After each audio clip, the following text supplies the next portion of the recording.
नमस्कार दोस्तों, स्वागत है एक बार फिर से आपका एडिवर्स न्यूज एनालिसिस के अंदर।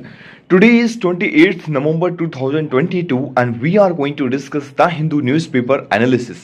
तो देख लेते हैं कौन सा आर्टिकल आज हम डिस्कस करने चाह रहे हैं। बिफोर देख एक छोटी सी चीज़ थी जो मैं आप लोगों के साथ डिस्कस करना चाह रहा था। देखिए कुछ जैसे कि आप सभी लोगों को पता होगा कि हमें ये डिस्कस करते हुए, न्यूज़पेपर को डिस्कस करते हुए पूरे 1 महीने हो चुके हैं। तो इसी विषय पे मैं डिस्कस कर रहा था कि मैं ये सोच रहा था कि आप लोगों के लिए कुछ नई चीज़ लेके आई जाए। जैसे जैसे कि मैं ये सोच रहा था कि आप लोग कमेंट सेक्शन में बताना है कि क्या आप इस तरीके से चीज़ें चाहते हैं, क्या ये चीज़ें मैं चेंजेस करूं या इम्प्लीमेंटेशन करूं या नहीं करूं, ये आपको कमेंट सेक्शन के अंदर बताना है।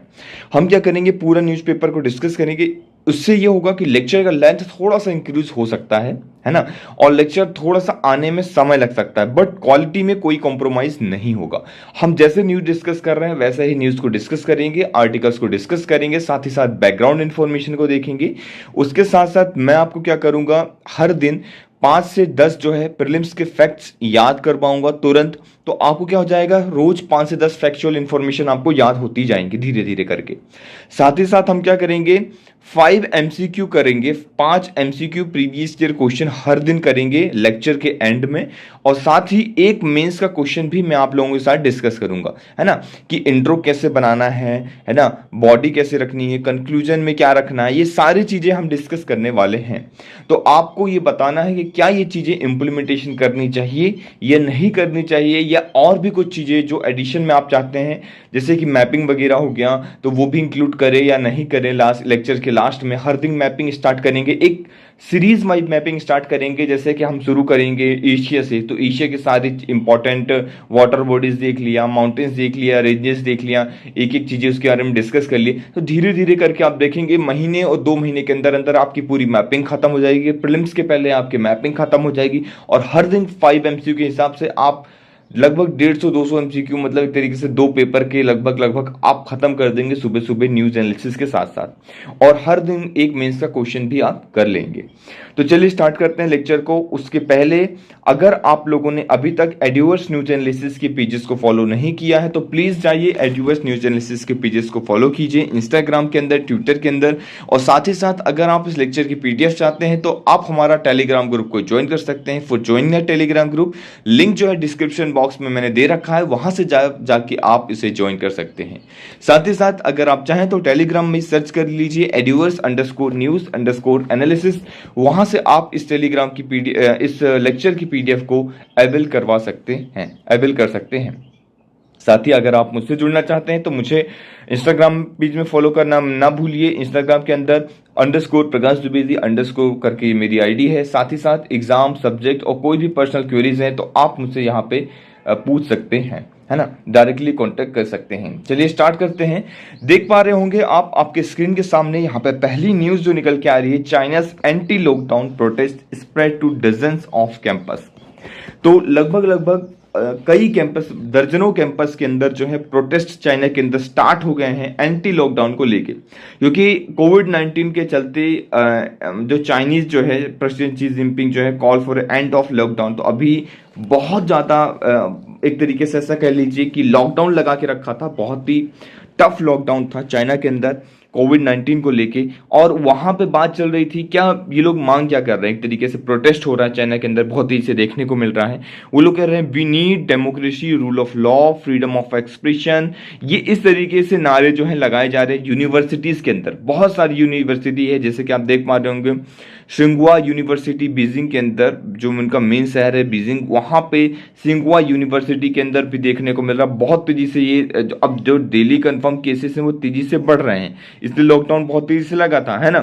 तो इसलिए ये चीज निकल के आ रही है, we need democracy, rule of law, freedom of expression. अब तो देखते हैं इसके ऊपर और भी article in case in future आते रहेंगे, तो हम इस को चीज़ों में डिटेल में डिस्कस करेंगे। देखिए कोई भी जब न्यूज़ आती है तो पहले वो न्यूज़ आती है फिर उसके ऊपर डिटेल्स में आर्टिकल्स आना स्टार्ट होंगे। जब आर्टिकल शुरू होंगे तब हम इसको डिटेल में पढ़ेंगे कि अलग अलग व्यू पॉइंट क्या हैं, क्या क्या चीज़ें निकल के आ रही हैं, क्यों प्रोटेस्ट हो रहा है। प्रोटेस्ट क्यों हो रहा है वो मैंने आपको समझा दिया। कोविड-19 के चलते जो है वहाँ पे बहुत हार्श कंडीशन में एक लॉकडाउन लगाया गया था, जिसके तहत लोगों ने अपनी आवाज़ उठाई, बोला कि हमें डेमोक्रेसी चाहिए, ये क्या हो रहा है, आप अथॉरिटी लगा के रखे हुए हैं, किसी को बाहर नहीं निकलने दे रही है। बहुत इस तरह की चीज़ें हो रही हैं। G20 की प्रेसिडेंसी, नेक्स्ट आर्टिकल जो है जो हम डिस्कस करेंगे वो है G20 प्रेसिडेंसी। मैंने इसके ऊपर लगभग 8 से 10 आर्टिकल डिस्कस कर चुका हूं, है ना। तो लगातार G20 जब तक चल रहा था हमने डिस्कस किया। अभी मोदी जी ने कल मन की बात में क्या बोला, मोदी जी ने बोला कि मोदी जी कहते हैं कि फोकसिंग ऑन ग्लोबल गुड। इन्होंने बोला कि जो हमारे पास G20 की प्रेसिडेंसी आ रही है उसमें हम ग्लोबल गुड की बात करेंगे, सभी लोग एक साथ कैसे ऊपर उठें, ग्लोबल गुड की बात की जाएगी G20 के अंदर, है ना। अभी एक छोटी सी बात करी यहाँ पे, उन्होंने बोला कि अगर जनरली मैं सुनता रहता हूँ इस तरह की चीज़ें, है ना, तो आप लोग भी अगर कभी मौका मिले, फ्री बैठे हैं तो मन की बात हो गई या रेडियो पे ऑल इंडिया रेडियो न्यूज़ हो गई, इस तरह की चीज़ें सुनिए, आपको बहुत बहुत ज़्यादा नॉलेज मिलेगा, है ना। Be very unity and sensitive word environment sustainable development, है ना, ये सारी चीज़ें इन्होंने बात करी मोदी जी ने। फिर उन्होंने एक चीज़ का मेंशन किया जो कि बहुत ही अच्छा है, और आप इस तरीके से चीज़ें ना, जब भी आप आंसर राइटिंग कर रहे हो तो एक बहुत छोटी सी चीज़ें होती हैं, लेकिन जब आप ये चीज़ों को मेंशन करेंगे ना अपने आंसर्स के अंदर तो लगेगा कि ये एक एजुकेटेड पर्सन के साथ साथ वेल अवेयर्ड पर्सन है कि लोकल चीज़ों को कैसे उठा के अपने आंसर में यूज कर रहा है। ये एक बहुत अच्छा पॉइंट है। हैंड वोवन, आप देख पा रहे होंगे, hand woven G20 logo woven Yeldi Hari Prasad of Sircilla district in Telangana. Telangana के अंदर से जो आप लोगों ने देखा होगा लोगो हम लोगों ने निकाला है, जो लोगो निकाला है G20 का, आने वाली जो हमारी प्रेसिडेंसी है वहाँ पे लोगो जो निकाला गया है उसको क्या किया गया है, हाथ से बुन के, स्वेटर जैसे आप बुनते होंगे, आप लोगों ने देखा होगा स्वेटर को बुनते हुए, है ना, ऊन से, उस तरीके से बुन के इन्होंने पहुंचाया, रिसीव, ये प्रधानमंत्री के पास पहुंचा है, प्रधानमंत्री जी ने इसे रिसीव किया। तो उन्होंने ये बताया है कि देखिए कि किस तरीके से एक तेलंगाना के एक छोटे से डिस्ट्रिक्ट से जो है लोगों को इतना अवेयर है कि इंटरनेशनल ऑर्गेनाइजेशन जो G20 हम सबमिट करने वाले हैं, हम इसकी प्रेसिडेंसी लेने वाले हैं, तो लोगों के अंदर कितना उत्साह है इस चीज़ को लेकर, कितनी जागरूकता है, वही सारी चीज़ें यहाँ पे इन्होंने डिस्कस करी, जो कि बहुत अच्छी बात है, आप इसको लिख सकते हैं, है ना। चलिए, अब सामने आप लोगों के एक फोटो होगी, ये इजिप्ट के प्रेसिडेंट हैं, है ना। अभी क्या हो रहा है, रिपब्लिक डे सेलिब्रेशन, जैसे कि अब सभी लोगों को पता है हमारा होने वाला है 26 जनवरी को। तो 26 जनवरी को जो रिपब्लिक डे सेलिब्रेशन होगा, 26 जनवरी को होता ही है ना। उस दिन जो भी होगा तो वहाँ पे कौन ऐसा चीफ गेस्ट बन के आएंगे, तो आप इसको, इनका नाम याद रख सकते हैं कि अब्दुल फतेह एल सीसी, अब्दुल फतेह एल सीसी। एक, अब देखिए काफ़ी आर्टिकल आते रहेंगे दिसंबर तक में, जनवरी तक में, जब तक ये आ नहीं जाते हैं तब तक ये आर्टिकल आते रहेंगे, आपको उनका नाम याद हो जाना चाहिए, है ना। अब्दुल फतेह एल सीसी, बस आपको एक दो बार सुनना है, आपको याद हो जाएगा। तो 2023 में जो हमारा रिपब्लिक डे सेलिब्रेशन होगा वहाँ पे ये जो है आएंगे। अभी हमारे जयशंकर जी, मिनिस्ट्री ऑफ एक्सटर्नल अफेयर्स के मिनिस्टर जयशंकर जी ने विजिट भी किया था इजिप्ट को अक्टूबर के अंदर, और एक बहुत ही very good personal relationship between the prime minister Narendra Modi और मिस्टर सीसी जो है ये सभी लोगों को ये चीज़ें पता है। अब जो कि इजिप्ट न्यूज़ में है, उनके प्रेसिडेंट न्यूज़ में, तो मैं चाहता हूं आप लोग इसे एक बार जरूर से जरूर न्यूज़ में देखें, मतलब एटलस के अंदर देखें, मैप में देखें, जिससे आपको चीज़ें क्लियर हो। आप देख पा रहे होंगे ये पूरा अफ्रीकन कॉन्टिनेंट है ना। ये इस अफ्रीकन कॉन्टिनेंट के अंदर आप देखिए 23 डिग्री 5 मिनट नॉर्थ, है ना। एक एक चीज़ डिस्कस करूंगा मैं आपसे, जो न्यूज़ में है उस मैप को तो हम डिस्कस करेंगे ही, साथ में एक मैप की सीरीज इसमें सोच रहा था स्टार्ट करने के लिए, वो आपको कमेंट सेक्शन में बताना है, रिव्यू देना है। 23 डिग्री 5 मिनट नॉर्थ जो है ये गुजरता है इजिप्ट से होके, है ना, ये गुजरता है अफ्रीका से होके, लेकिन सबसे इंपॉर्टेंट ये जो है ट्रॉपिक ऑफ कैंसर इसको कहते हैं, है ना। तो ट्रॉपिक ऑफ कैंसर क्वेश्चन आएगा, क्या इजिप्ट से होके गुजरता है, तो yes it is also passing through Egypt, है ना। अभी इजिप्ट की बात कर रहे हैं, अफ्रीका की थोड़ा सा बात कर लेते हैं। इजिप्ट जो है अफ्रीका मेडिटेरियन सी के साथ जो है बाउंड्री शेयर करता है, एक तरीके से पानी लगता है, साथ ही साथ यहाँ पे आप देखेंगे रेड सी के साथ भी है, और साथ ही साथ ये कनेक्ट करता है मिडिल ईस्ट कंट्रीज को भी, ईस्ट को जो है कनेक्ट करता है। क्लियर हुआ पॉइंट, ओके। अब प्राइम मेडिडियन तो आप लोगों ने देख लिया होगा, इजिप्ट से, ये मतलब अफ्रीका से पास होता है प्राइम मेरिडियन मेरिडियन भी, है ना। ट्रॉपिक ऑफ कैप्रिकॉन जो है नीचे से पास होता है। तो अफ्रीका से दो चीज़ें पास होती हैं, एक इजिप्ट मतलब ट्रॉपिक ऑफ कैंसर भी पास होता है, याद रखना है। ट्रॉपिक ऑफ कैप्रिकॉन भी पास होता है ना। Tropic of Capricorn, tropic of Cancer, और साथ ही साथ इक्वेटर तो पास होगा ही होगा क्योंकि 0 डिग्री है। तो तीनों चीज़ें पास होती हैं, ये चीज़ें आपको याद रखना है ना। और साथ में प्राइम मेरिडियन भी पास होता है। तो कितनी लाइन पास होती हैं आप लोगों ने देख लिया होगा। इक्वेटर जो है, आप इक्वेटर के पास देख पा रहे होंगे, ये एक लेक विक्टोरिया है ना। तो लेक विक्टोरिया जो है मतलब एक तरीके से लेक विक्टोरिया से भी पास होता है इक्वेटर, ये भी आप याद रख सकते हैं। काफ़ी इंपॉर्टेंट लेक हो जाता है, इसलिए मैंने आप लोगों को बताया। अब हम इस मैप को, इजिप्ट के मैप को हम अच्छे से डिटेल्स में डिस्कस करते हैं, निहारते हैं, नज़र मारते हैं। आप देख पा रहे होंगे इस मैप के अंदर आपकी स्क्रीन के सामने है, वीडियो को पॉज करके आप लोग चाहें तो अच्छे से ध्यान से देखिए, वैसे मैं डिस्कस कर ही रहा हूं, है ना। अब देखिए इजिप्ट की मैं पर्टिकुलर बात करता हूं, तो जैसे कि मैंने बताया आप लोगों को ट्रॉपिक ऑफ कैंसर तो इससे पास होता ही होता है ना। इसके बाद लेक नसार है, नासिर लेक, नासिर आपको याद रखना है, नासिर लेक के बारे में इंपॉर्टेंट इंफॉर्मेशन। नासिर लेक कहाँ है, तो नासिर लेक क्वेश्चन आ जाएगा। तो नासिर लेक कहाँ पे है, इजिप्ट के अंदर नासिर लेक है। क्लियर हुआ पॉइंट। लेक नासिर जो है, लेक नासिर बार बार रिपीट करिए, Lake Nasser, Lake Nasser, Lake Nasser कहाँ है, इजिप्ट के अंदर है। क्लियर। चलिए, नील रिवर जो है, नील रिवर पास होती है यहाँ से, मैं बात करता हूँ कहाँ से, इजिप्ट से। तो आप देखेंगे नील रिवर ये आ रही है, नील रिवर, ये मैं इसको ब्लू से दिखा देता हूँ आप लोगों को अच्छा लगेगा। ये देखिए, फिर लेक नासिर में जाके मिलती है, ये लेक नासिर है ना। आप देखिए ट्रॉपिक ऑफ कैंसर भी लेक नासिर से पास होता है। फिर ये असवान डैम, यहाँ पे देखिए एक डैम है असवान डैम। आप डैम याद नहीं रखना है, आपको रटना नहीं है, बट आप एक बार नज़र मार लेंगे तो सही रहेगा, है ना। असवान सिटी है। फिर ये मार्श आलम, लग्जर, क्वीना, सोहाग, अयुत हो गया, मिनिया, इस तरीके से पास होते होते ये नील रिवर जो है मेडिटेरियन सी में जाके यहाँ से गिर जाती है। तो और ये गिरते हुए क्या बनाती है, डेल्टा बनाती है। तो नील डेल्टा भी बनाती है, ये आपको याद रखना है। मेडिटेरियन सी में जाके ये गिरती है, इसका एंडिंग पॉइंट क्या है, मेडिटेरियन सी, इजिप्ट से होके गुजरती है, याद रखना। वेस्टर्न डेजर्ट भी इसके अंदर आता है, इजिप्ट के अंदर वेस्टर्न डेजर्ट भी आता है, ये आपको याद रखना है। कुछ माउंटेन्स है यहाँ पे देखिए, यहाँ पे इससे जो है माउंटेन्स भी देखने को मिलते हैं। वैली ऑफ द किंग, यहाँ पे इसे जो ये जो पार्ट है इसे वैली ऑफ किंग भी कहा जाता है, ठीक है, ये भी आप याद रख सकते हैं। साथ ही साथ हम गल्फ ऑफ स्विज की बात करते हैं, गल्फ ऑफ अकबा, ठीक है, अकबा करके एक गल्फ है, एक छोटा सा गल्फ है, खाड़ी है, सऊदी अरेबिया और ये इजिप्ट है। देखिए इजिप्ट ये बना हुआ है। अब स्विस कैनल आप ये देखेंगे, जो पतली से एक लाइन है, बहुत छोटी सी लाइन है एक तरीके से, जो कनेक्ट करती है मेडिटेरियन सी और रेड सी को। ये रेड सी हो गया, रेड सी के साथ बाउंड्री शेयर करता है कौन, इजिप्ट। अब रेड सी को और मेडिटेरियन सी को दोनों को कनेक्ट करता है स्विस कैनल, है ना। तो यह बीच में क्या है, स्विस कैनल है, जो कि मेडिटेरियन सी और रेड सी दोनों को कनेक्ट करता है। साथ ही साथ जब स्विस कैनल से आप बीच में आप आगे जाएंगे तो एक गल्फ पड़ता है, गल्फ ऑफ स्विस, इसके स्विस के नाम से जाना जाता है ना। और साथ ही साथ एक बीच में गल्फ पड़ता है, एक छोटा सा टुकड़ा आप कह सकते हैं टूट के यहाँ पे पड़ा हुआ है ना। ये इजिप्ट का पार्ट है, और जो कि कनेक्ट करता है ईस्ट की, हमने जो बात कर ली, यहाँ से कनेक्ट करता है जॉर्डन वगैरह हो गया ये, है ना, इजराइल हो गया ये, है ना, ये सऊदी अरेबिया हो गया, सऊदी अरेबिया, और इसके बीच में एक गल्फ है, गल्फ ऑफ अकाबा। तो गल्फ ऑफ अकाबा के बारे में भी आपको याद रखना है। क्लियर। हमने सारी इंपॉर्टेंट इंफॉर्मेशन देख ली, इस तरीके से हम एक एक कंट्री को भी डिस्कस करेंगे, है ना। तो आपको क्या होगा, जब एक बार आप सुन भी लेंगे ना, तो कोई भी न्यूज़ में क्वेश्चन आ जाएगा तो आपसे छूट के नहीं जाने वाला है।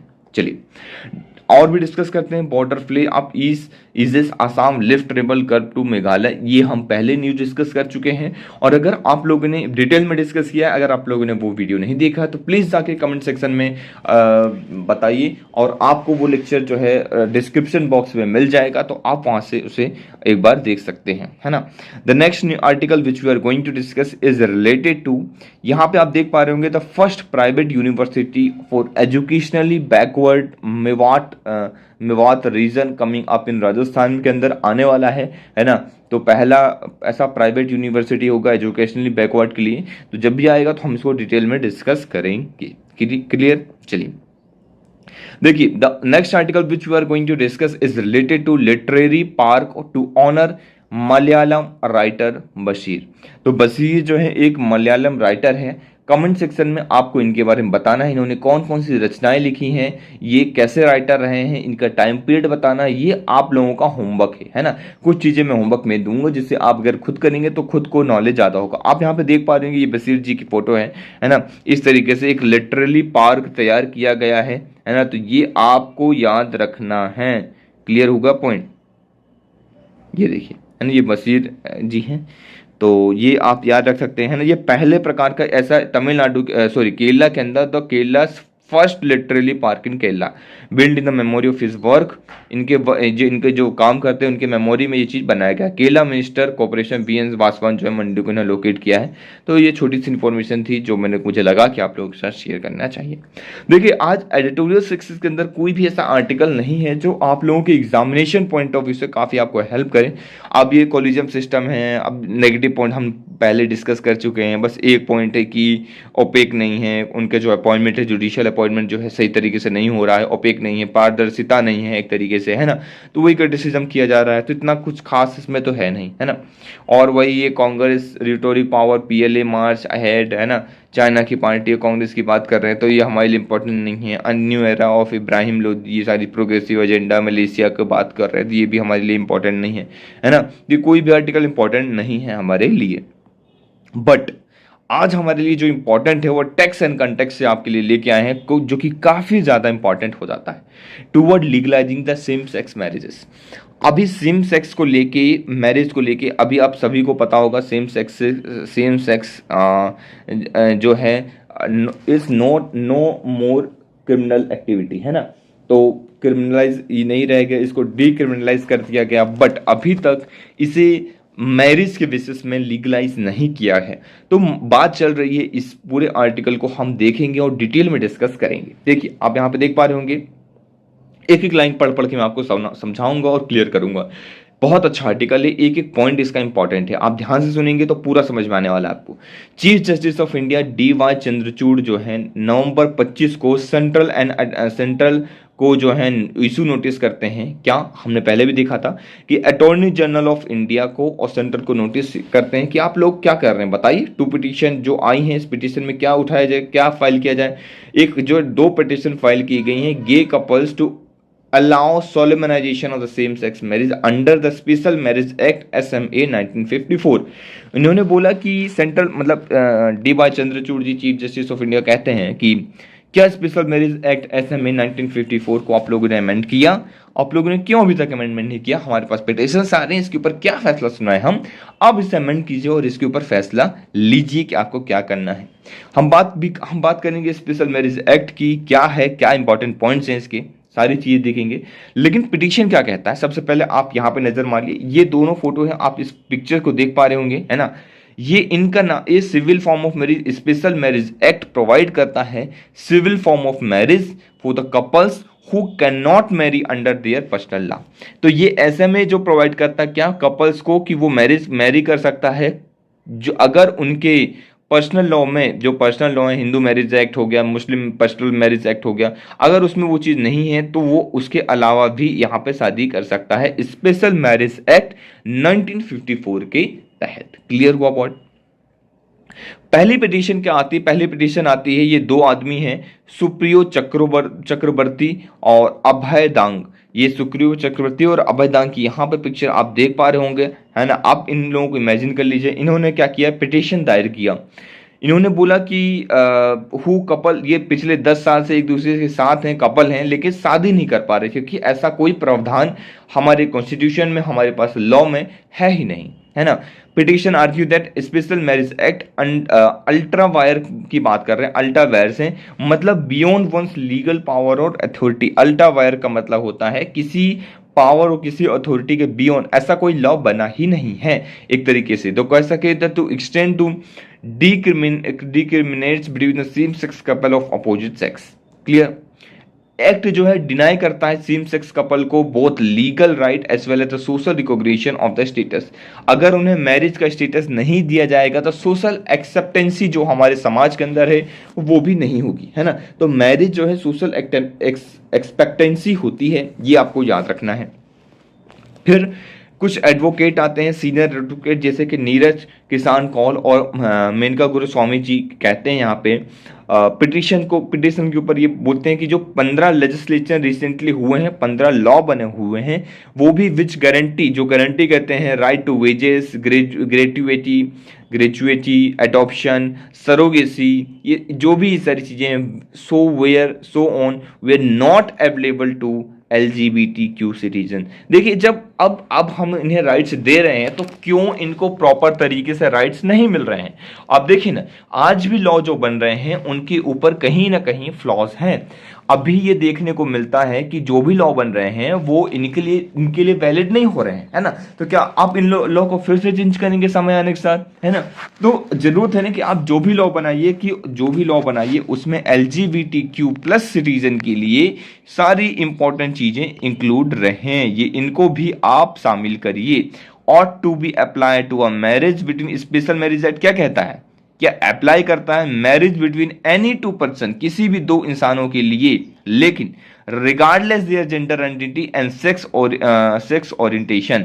तो ये बनाने की आवश्यकता है, क्या बनाने की आवश्यकता है, इस तरीके से ये लाइन होनी चाहिए स्पेशल मैरिज एक्ट की कि ought to apply to the marriage between two person, किसी दो इंसान के साथ दो इंसान आपस में शादी कर सकें regardless of their gender identity and sexual orientation, regardless of their gender identity and sexual orientation, उनकी जेंडर आइडेंटिटी क्या है, सेक्सुअल ओरिएंटेशन क्या है, ये सब ना देखते हुए ऐसा ये होना चाहिए।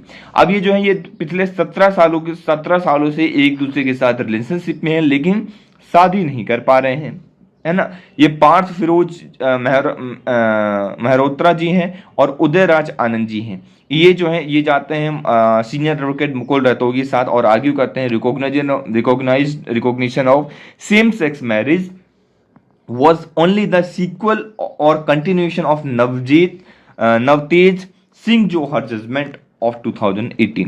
ये कहते हैं, आप लोगों ने जैसे मूवी वगैरह देखी होगी ना, सीक्वल्स मूवी आती है, पहला पार्ट दूसरा पार्ट, जैसे बाहुबली पार्ट 1, बाहुबली पार्ट 2, है ना। तो सीक्वल आता है, इसके बाद क्या होगा, इसके बाद क्या होगा। तो ये कहते हैं कि जो स्पेशल मैरिज एक्ट जो अभी हम कर रहे हैं वो एक तरीके से सीक्वल है, पहली बार में से नहीं किया गया था, इसलिए दूसरी बार में आप इसे करिए। क्या किस चीज का सीक्वल है, किस केस का सीक्वल है, नवतेज सिंह जोहर जजमेंट का, 2018 में आता है और ये कहता है डीक्रिमिनलाइजिंग द होमोसेक्सुअलिटी, जो होमोसेक्सुअलिटी है उसे डीक्रिमिनलाइज करने की बात करता है और इसे उसके ऊपर फैसला सुनाता है। साथ ही साथ ये कहते हैं ये इसका भी एक तरीके से सीक्वल है। पुट्टा स्वामी जजमेंट और 2017 में जजमेंट आता है। पुट्टा स्वामी, दोनों जजमेंट को बाय हार्ट याद रखना है। पुट्टा स्वामी जजमेंट 2017 जिसके अंदर framing the right to privacy is a fundamental right, question UPSC के अंदर पूछा जा चुका है। राइट टू प्राइवेसी किस आर्टिकल के तहत आता है, तो आर्टिकल 21 के तहत आता है राइट टू प्राइवेसी, जो कि हमारा फंडामेंटल राइट है। क्लियर हुआ पॉइंट, ठीक है।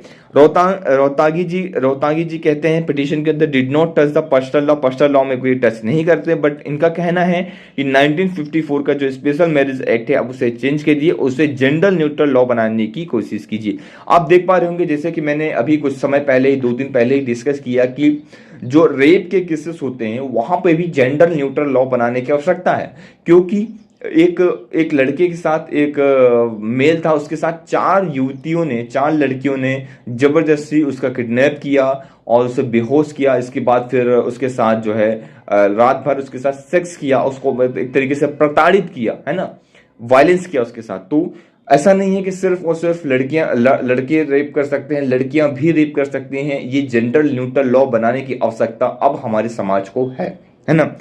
सेक्शन 4 कहता है स्पेशल मैरिज एक्ट का परमिट करता है कि solemnization of the marriage between any two person subsequent of section place under restriction, लेकिन इसके तहत कुछ रिस्ट्रिक्शन है। 2 लोगों के बीच में शादी हो सकती है लेकिन कुछ रिस्ट्रिक्शन के साथ। रिस्ट्रिक्शन क्या है, सेक्शन 4 ऑफ क्लॉज सी, इसको याद रखना है, मेल और फीमेल वर्ड्स का यूज किया गया है लेकिन जो बाकी जो जेंडर है उसको नहीं यूज किया गया है।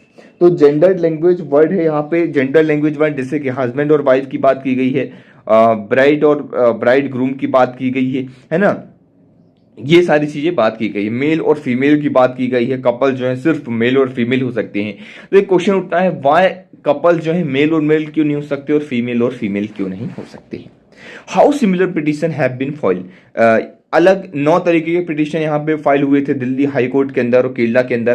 तो इन सभी केसेस को जो कि रिकॉग्नाइज किए सेम सेक्स मैरिज को लेके ये फाइल हुए थे। स्पेशल मैरिज एक्ट को सुधारिए, इसके ऊपर अमेंड कीजिए, है ना, और फॉरेन मैरिज एक्ट को भी अमेंड कीजिए। ये सारी चीजें भी निकल के आ रही हैं। एक और एक्ट ये भी याद रखना है।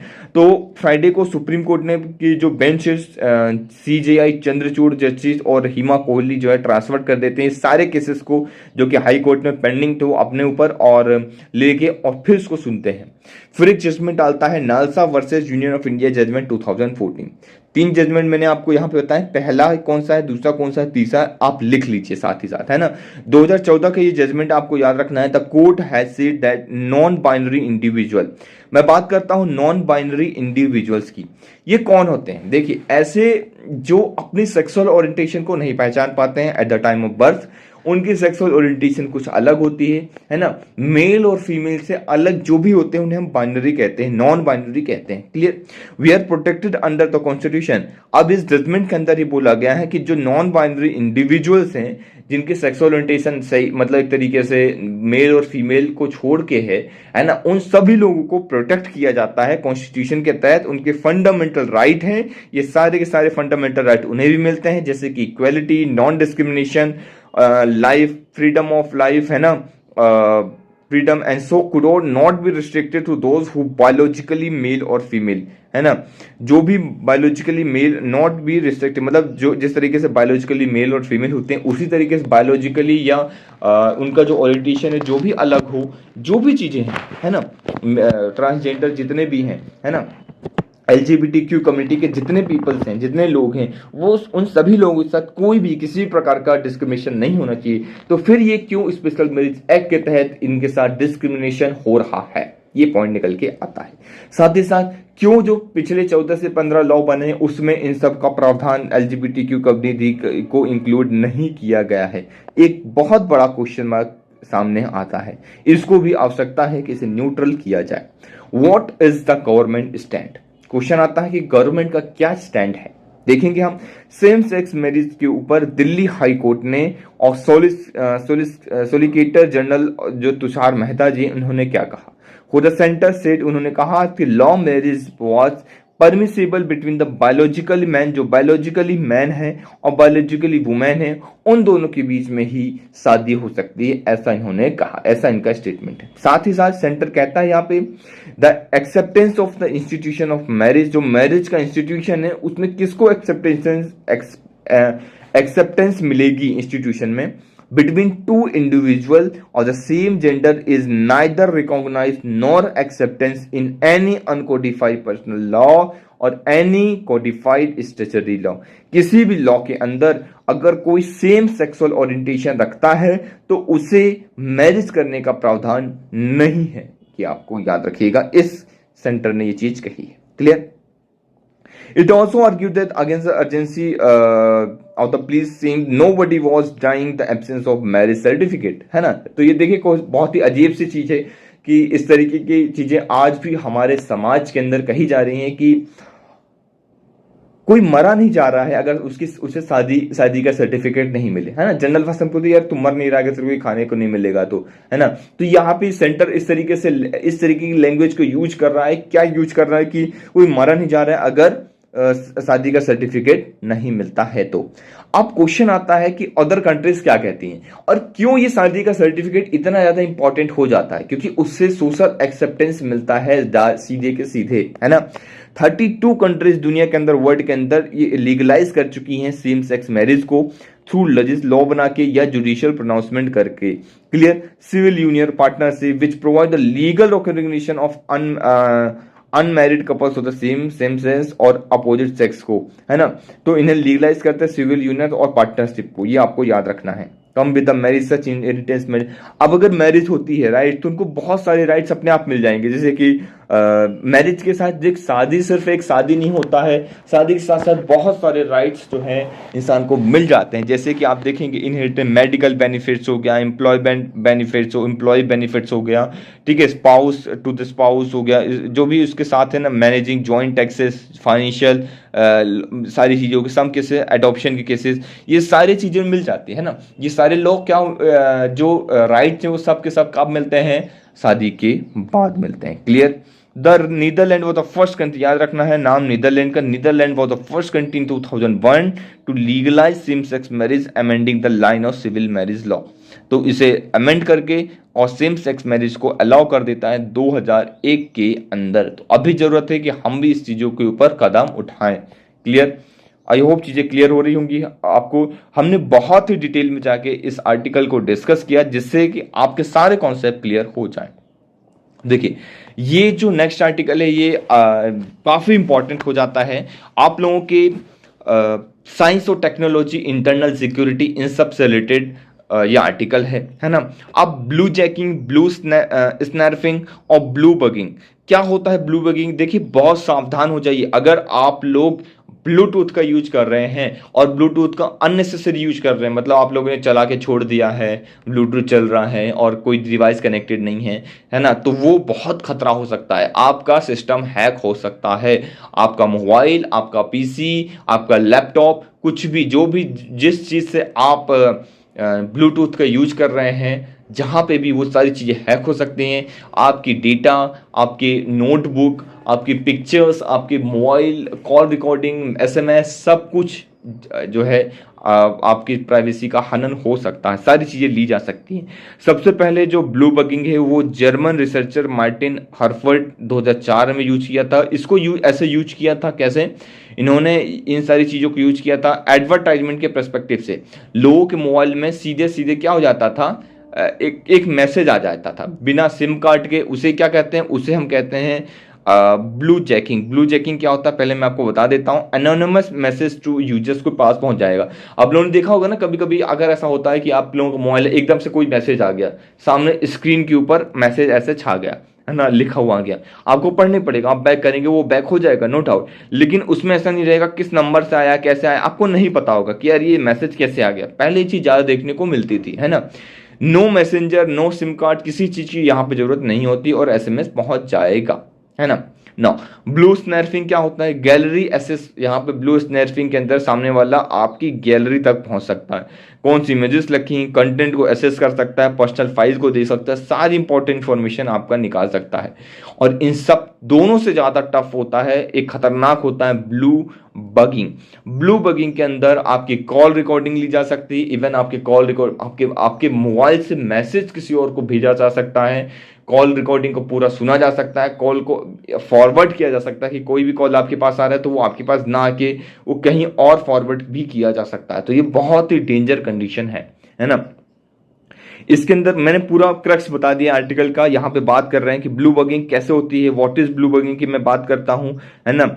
अब ये आप लोग बोलेंगे, जिन लोगों के पास आईफोन वगैरह होंगे वो लोग ये सर हाँ तो बिल्कुल सेफ है। नहीं सर, आप लोगों का सेफ नहीं है। इवन आईफोन ने भी ये चीज मांगी है, माना है कि आईफोन भी वल्नरेबल है इस अटैक से, आईफोन के ऊपर भी ये चीज हो सकती है। तो कोई भी डिवाइस जो है यहाँ पे सेफ नहीं है जिसके अंदर ब्लूटूथ इनेबल्ड है। Clear? It is a form of hacking. Blue bugging क्या है, क्वेश्चन आ जाएगा यूपीएससी के अंदर, स्टेट पीसीएस के अंदर। What do you mean by blue bugging? ये तीनों वर्ड्स दे देंगे, ब्लू बगिंग क्या है आपको बताना पड़ेगा, है ना। तो ये आपको याद रखना है, ये hacking, it is a form of hacking. Lets attackers access the device through the discoverable Bluetooth connection. तो ब्लूटूथ कनेक्शन जो है डिस्कवर हो जाता है, डिस्कवरेबल है ना। Once device phone is blue bugged, अगर एक बार ब्लू बग्ड हो गया तो हैकर आपकी कॉल रिकॉर्डिंग सुन सकता है, मैसेज भेज सकता है, आपके सारे कॉन्टेक्ट को चुरा सकता है, स्टील कर सकता है, आपके लैपटॉप सारी चीजें जो है पूरा टारगेट बना के पूरा खत्म कर सकता है, सारा डेटा आपका निकाल सकता है, फोन पे वगैरह जितना इंपॉर्टेंट इंफॉर्मेशन है, सारा अकाउंट वगैरह सब कुछ निकाल सकता है ना। सबसे पहले बात करता हूं Martin Herfurt blogged about the thread blogging was early 2014 में मैंने जैसे कि बताया, blue bug exploited the loophole in the Bluetooth protocol के अंदर इन्होंने चीज बताया। How does blue bugging hack device, कैसे वो करता है? ये आपके ब्लूटूथ इनेबल डिवाइसेस को क्या करता है, देखता है अगर हाँ ये 10 मीटर के आसपास चीज़ों को ज़्यादा पकड़ता है, brute force attack the bypass authentication, install कर देता है, एक मलवेयर जो है इंस्टॉल कर लेगा और सारी इंपॉर्टेंट इंफॉर्मेशन आपकी डिवाइस से निकाल लेगा। ये इनेबल लेता है 10 मीटर तक रेडियस के अंदर, जो हैकर है आपके 10 मीटर के दायरे के अंदर ही होगा, है ना, ये भी आपको याद रखना है। साथ ही साथ लेकिन वीपीएन प्रोवाइडर जो है नॉट 2 लगा के बूस्ट कर सकता है, बूस्टर एंटीना लगा के थोड़ा सा 10 मीटर से दूर भी वो जाके अटैक कर सकता है, रेंज को ये बढ़ा के अटैक किया जा सकता है। जनरली देखने को मिलता है जैसे कि आप लोग जाएंगे ना एयरपोर्ट वगैरह गए आप, या फिर आप लोग कहाँ गए जहाँ पे भी अगर आप पब्लिक का वाईफाई यूज कर रहे हैं, ब्लूटूथ वगैरह यूज कर रहे हैं, वहाँ ये चीज़ ज़्यादा देखने को मिलती है ना। ट्रेन वगैरह रेलवे स्टेशन गए वहाँ पे ज़्यादा देखने को मिलता है, वहाँ पे ज़्यादा होता है। हाउ कैन प्रिवेंट, आप लोग अननेसेसरी ब्लूटूथ को ऑन मत रखिए, ऑफ करके रखिए, है ना। और जो भी अननेसेसरी जो पेयर डिवाइसेस उन सभी डिवाइसेस को क्या कर दीजिए, अनपेयर कर दीजिए, वरना क्या होगा पता है, एक ब्लूटूथ डिवाइस जो पेयर हो गया आप लोगों से पहले कभी पेयर था, अगर वो हैक होता है तो उसके थ्रू आपका हैक हो जाएगा, है ना, ऐसा भी हो सकता है। इसलिए अननेसेसरी जो डिवाइसेस है उसे अनपेयर करके रखिए। वाईफाई और वीपीएन लिमिटेड यूज कीजिए अगर आप पब्लिक प्लेसेस से यूज कर रहे हैं, है ना।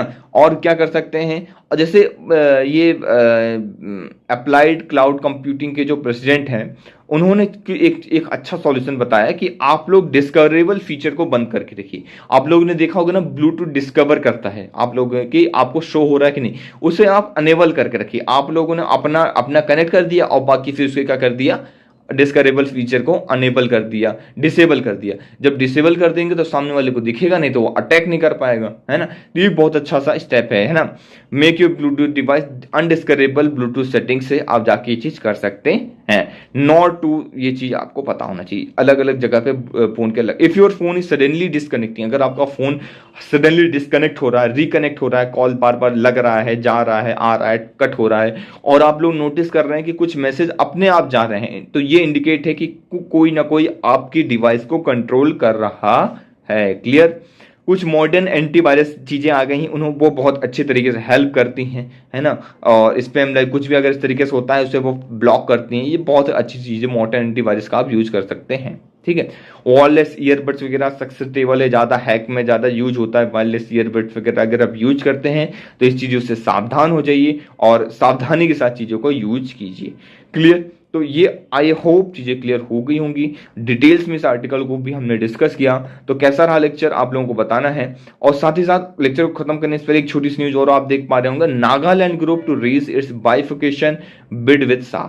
तो बाइफिकेशन की बात चल रही है, ये लोग कुछ एक लोग हैं जो कह रहे हैं कि हम नागालैंड से अलग हो जाएंगे। ये देखिए, ये हमारा प्यारा भारत के अंदर एक प्यारा सा हमारा नागालैंड है ना, जो कि बाउंड्री शेयर करता है, इंटरनेशनल बाउंड्री। अब इसके अंदर आप देखेंगे डिस्ट्रिक्ट, देखिए आप 12 टोटल डिस्ट्रिक्ट है। क्लियर। ये कोहिमा है, कैपिटल है कोहिमा, इसकी कैपिटल है ना, आपको पता है नागालैंड की कैपिटल कहाँ है, कोहिमा है ना। तो यहीं पे प्रोटेस्ट चल रहा है ना। तो ये आपको याद रखना, ENPO के द्वारा, ENPO का eastern Nagaland people's organisation, ENPO eastern Nagaland people's organisation. और ये लोग बोल रहे हैं कि अभी जो 1 दिसंबर से फेस्टिवल होने वाला है, हॉर्नबिल फेस्टिवल, हम उस पर पार्टिसिपेट नहीं करेंगे। ये देखिए आप हॉर्नबिल की इमेज देख पा रहे होंगे, कितना प्यारा लगता है ना, कितना सुंदर सा हॉर्नबिल है। ये देखो, देखिए कितनी प्यारी प्यारी इसकी बिल्कुल चोंच है, देखिए ना कितना सुंदर दिखता है। तो ये इसमें बात करते हैं, ये आप देखिए इस तरीके से फेस्टिवल मनाया जाता है, हॉर्नबिल फेस्टिवल है ये। मैं बात करता हूँ फेस्टिवल की, तो 1 और 10 ऑफ दिसंबर, 1 से 10 दिसंबर तक ये फेस्टिवल चलता है। Year of Kohima, every year in Kohima Indian hornbill के नाम पे इन्हें मनाया जाता है। Common bird among the full fairs logs tribal, Nagaland के अंदर हॉर्नबिल है, ये आपको पता होना चाहिए। साथ ही साथ लोकेशन 12 किलोमीटर कोहिमा से है, यहाँ भी ये मनाया जाएगा, है ना। हर साल इसको मनाया जाता है, उसे कहा जाता है फेस्टिवल ऑफ फेस्टिवल्स के नाम से इसको जाना जाता है। एम क्या है, रिवाइव करना, कल्चर को बना के रखा, नागालैंड के कल्चर को प्रोटेक्ट करके रखना, इसका ये एम है ना। कुछ इंपॉर्टेंट इन्फॉर्मेशन है, आप चाहें तो पीडीएफ से इसको रीड कर सकते हैं, है ना। सिग्निफिकेंस वगैरह यूनिटी को बना करता है, कल्चर, एग्रीकल्चर, प्रमोटिंग टूरिज्म वगैरह इन सब चीज़ों को फोकस करता है। तो ये चीज़ आप अपने आंसर राइटिंग में यूज कर सकते हैं। और प्रीलिम्स से रिलेटेड भी ये चीज़ फैक्ट है, तो ये आपको याद रखना है। आई होप चीज़ें क्लियर हो गई होंगी आपको। हमने डिटेल में आज के लेक्चर्स को डिस्कस किया, तो कैसा लगा आपका आज आपको लेक्चर, ये कमेंट सेक्शन में आपको बताना है, और इनिशिएटिव के बारे में जरूर से कमेंट सेक्शन में आपको बताना है। लेक्चर को लाइक शेयर कमेंट करते रहना है। चलिए तब तक के लिए thank you very much for the discussion.